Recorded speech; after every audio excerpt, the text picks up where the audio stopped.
tiningnan ko kung anong pwede kong magawa dahil mali pala ang magtrabaho ng tama. May sumunod po sa akin na kumatok. Sabi ko, siguro ko may tutulong sa akin. Nagpakilalang, taga Blue Ribbon to. Buksan mo pinto, babae. Sana po makuha natin ang CCTV. Nakita ko po, staff ng Blue Ribbon. May sumunod po sa kanyang pumasok, diretso sa kwarto ko. Tuloy-tuloy po akong tinuturo, dinudoro. Jimmy, pag binanggit mo ang pangalan na to, pag binanggit mo to, mamamatay ka. Lalo na kung makarating ka sa Pasay City Jail. Di tatagal ang buhay mo. The worst, Your Honor, sinabay niya pa pati anak ko. Alam namin kung nasaan yung anak mo. Sa Makati.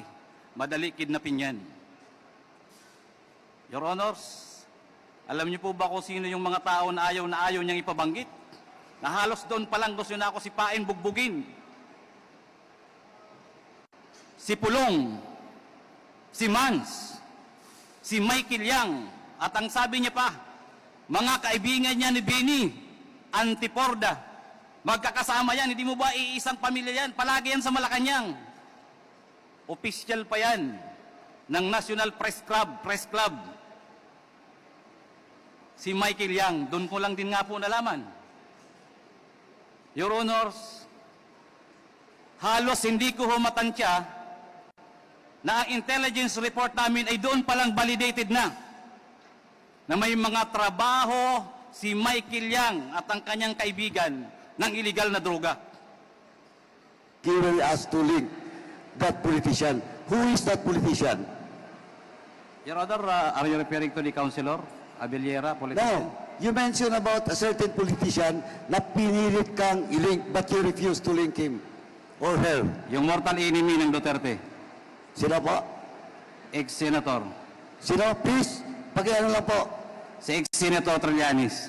Ex-Senator Trillanes. Yung yun lang yan. Pagkatapos doon, binaba kong telepono. Paki-exacto lang po. Who called you? I'm the one calling, Your Honor. Pagkatawag ko sa NBI, sabi niya, Jim, tawan mo, pakinggan mo yung sasabihin ko sa'yo.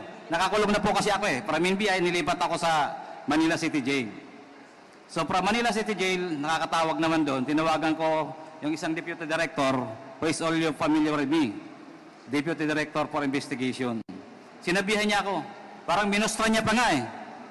Jim, ganito eh. Pagdating ko doon sa opisina ng Director, alam mo, nakataas yung paa. Inano yung papel mo kasi may sulatin ako kung paano po ako makatutulungan makalabas. So pagdating doon, parang nagkukusay-kusay ba? Ano ba? Yung paa din sinabi niya, dapat ganitong sabihin niya. Sabihin mo sa kanya na pirmahan niya tong report ng NBI. Kasama si ex-senator. Labas siya kagad kahit hindi pa siya nakakapirma. Kukunin siya dyan. Kuha mo na dyan sa kulungan. Ngayon pa lang, pakuha mo na. Against sino yung NBI na person? From Director Geran, then to Deputy Director John Vicente de Guzman. So it's Director John Vicente de Guzman that Yes, Your talked to you directly. Yes, Your Honor. I called him, Your Honor. Ikaw ang tumawag. Opo, Your Honor. Anyway, Mr. Chairman, the last part of this investigation, today's investigation, we will move to invite all those persons that were mentioned by Mr. Jimmy Gampan. In the proper time, Mr. Chairman.